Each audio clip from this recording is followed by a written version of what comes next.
Our guest tonight has been called the Republican Barack Obama. So I assume that means if he's elected president, he'll cut wasteful spending while simultaneously monitoring all of my iPhone activity. And although he's famous for filibustering, tonight he's promised to keep his answers short. Senator Ted Cruz of Texas, thanks for coming on the program from Houston. We appreciate it. Gentlemen, it's good to be with you. So, Senator, we'll talk about the political news of the day and of the next few weeks, which is the midterms and the control for the Senate. Appraise the battleground for us. You're a pretty skilled political analyst. How likely do you think it is that your party takes majority control, and which of the races do you think will determine that outcome?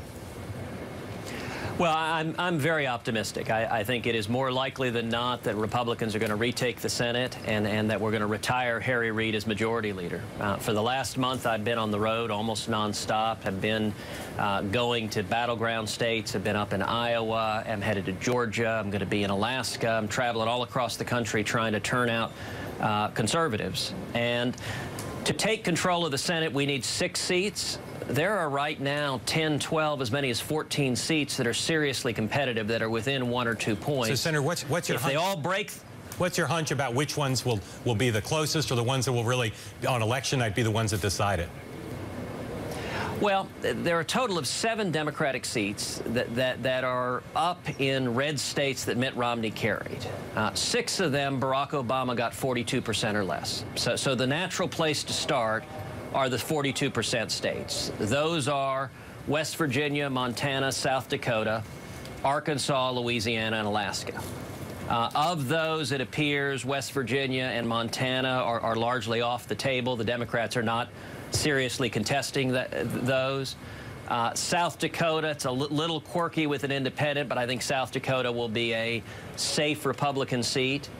And then I think all 3 of the remaining, Arkansas, Louisiana, and Alaska, look like very strong pickup opportunities. I think the incumbents there are vulnerable. And then there are a whole bunch of additional seats that I think are terrific pickup opportunities. I think Iowa, Joni Ernst is one of the strongest Senate candidates in the country. I think her opponent, the Democrat, is not a strong candidate. I think Colorado is a great pickup opportunity. I think New Hampshire, Scott Brown is running one heck of a campaign in New Hampshire.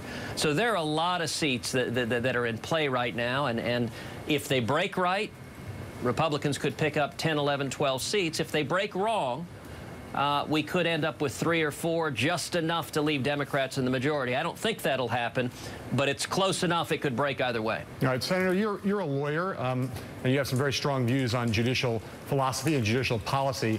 In recent days, there have been a number of rulings from the court, one of them on the Wisconsin voter ID law, one on the Texas abortion clinic ruling, and one on gay marriage, obviously, recently, where it seems as though Chief Justice Roberts has not been as vocally siding with other conservative justices on the court. And so you're starting to hear some people on the right wondering whether the Chief Justice is, in fact, a real, true conservative. Do you worry yourself that Chief Justice Roberts is going soft? Well, I think it's premature to come to those conclusions. Obviously, the Chief Justice's vote in the Obamacare decisions was a shock to just about every court washer. It was astonishing. It was very disappointing. I think it severely has tarnished the Chief Justice legacy that he did not vote to strike down that law, that he didn't. That he was willing to rewrite the statute to try to save it. I think that was a mistake. But more broadly, I think at this point, Chief Justice Roberts' tenure, still setting aside Obamacare, has been characterized by a consistency and a dedication upholding the law. And I'm certainly hopeful that the Chief Justice will continue doing so. A lot of people think the Chief Justice was on the liberal side on that gay marriage decision. Do you suspect that he was on that side? You know, I think that may be reading the wrong tea leaves. I mean, if you look at the prior decisions of the court, it has been Justice Kennedy who's been the swing vote on issues concerning gay marriage. And I think it's far more likely that the more conservative justices were less than confident where Justice Kennedy's vote was going to be, and that's why they didn't take the case. I think the outcome nonetheless amounted to judicial activism. It amounted to unelected judges essentially setting aside the marriage laws in 30 states across the union. And from the beginning of our country, marriage has been a question for the states. It's been something decided at the state level. And it's one of the geniuses of our framers that we have 50 different states. As Supreme Court Justice Louis Brandeis put it, the states are laboratories of democracy, and I think marriage laws should reflect the values and mores of the citizens. You would expect the citizens of California to make different policy decisions than the citizens of Texas or Florida or New York. That's the way our system should be, and we shouldn't have unelected federal judges or the federal government trying to impose their policy views on state legislatures and the citizens of the 50 states. Senator, you've got a pretty significant op-ed piece in USA Today this week talking about if Republicans take the majority, what you'd like to do. I recommend it to people. There's a lot in there we're not going to have time to get to, but I want to ask you about one thing that caught my eye. You talk about the need for congressional oversight and Senate hearings on a range of issues, one of which you say, in terms of Benghazi, that there should be careful and sober Senate hearings. What, for you, just briefly, are the unanswered questions after all the hearings that have been held about the tragic Benghazi matter? Well, unfortunately, there have been a number of hearings on the House side, and yet the administration continues to stonewall. And indeed, earlier this year, I introduced a resolution with 25 Senate co-sponsors for a joint committee to investigate Benghazi. But Senator, just briefly, I'm sorry to interrupt, but just briefly, list the questions that you think require hearings on that matter. Well, let me lay out what happened, because the chairman of the Senate Foreign Relations Committee, Bob Menendez, came down and objected. And he said on the Senate floor, he has no idea if there was anything that the Secretary of State or the Secretary of Defense could have done to save those 4 Americans that night. He has no idea what could have been done to save them or why we didn't do it, but we needed no hearings to figure it out. Now, that was out of the mouth of Democrat Bob Menendez saying he doesn't know what we could have done to save those 4 Americans. We need to answer those questions. I know Secretary Clinton said, what difference does it make? You know, to the 4 men who lost their lives, to their families, and to servicemen and women all over the world, it makes a very real difference if we could have saved them and we left them in harm's way instead. Senator, real quick I just want to ask you quickly about immigration. You are a pretty staunch opponent of comprehensive reform as it's been currently put together. There's 12 million undocumented citizens here, non-citizens here. What's your proposal to do with those 12 million? Mitt Romney was in favor of self-deportation. Where are you on that issue?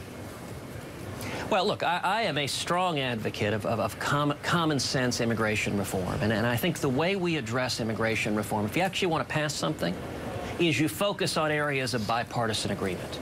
There is overwhelming bipartisan agreement outside of Washington that we finally got to get serious about securing the borders and stopping the problem of illegal immigration, especially with growing threats from ISIS and Ebola, not to mention 90,000 unaccompanied children expected to come into this country.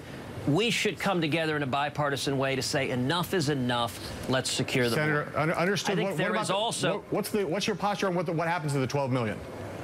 Let me answer the question. What I think we should do is focus on areas of bipartisan agreement. The first area of bipartisan agreement is securing the border and stopping the problem of illegal immigration. The second area of bipartisan agreement is improving and streamlining legal immigration so that we remain a nation that doesn't just welcome, that celebrates legal immigration. You know, I am the son of an immigrant who came legally from Cuba 57 years ago, and there is no stronger advocate of legal immigration in the Senate than I am.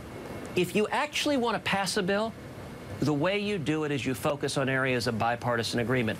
What President Obama and the Senate Democrats have done, however, is they focused on the question you're asking. They focused on the most partisan divisive elements, because I believe their objective is not to pass a bill, but rather to have what happened happen exactly as it did, to force a bad bill through the Senate that they knew would never pass the House of Representatives because they want to use it as a partisan cudgel in 2014 and 2016. When Democrats controlled both houses of Congress, they didn't pass immigration reform because they didn't want to.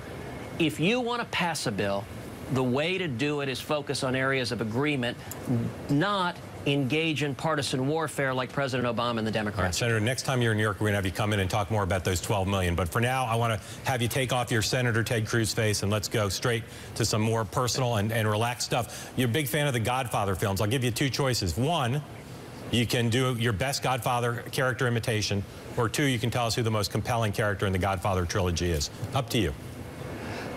Well, or both. You can do both.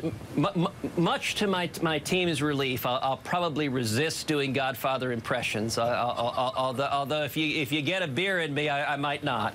But I will say, look, all three Godfathers, I mean, the most compelling character is always Michael Corleone, because he's engaged in a moral battle where in each decision he's trying to do the right thing. In Godfather 1, he is trying to be the honorable one, not go into the mob, and yet his father's life is threatened, and he steps up, and it's what makes it such a compelling morality tale is he tries to do the right thing and ends up being a mass murderer in every movie. And for that matter, I mean, it's summed up well in Godfather 3 when an older Michael Corleone says, "Every time I get out, they keep pulling me back in." That may be Harry Reid's motto by the end of next week. Senator Ted Cruz from Houston, Texas. We know back here in New York we pronounce that Houston. Thanks for joining us. We'll talk to you again soon. Thanks, Senator.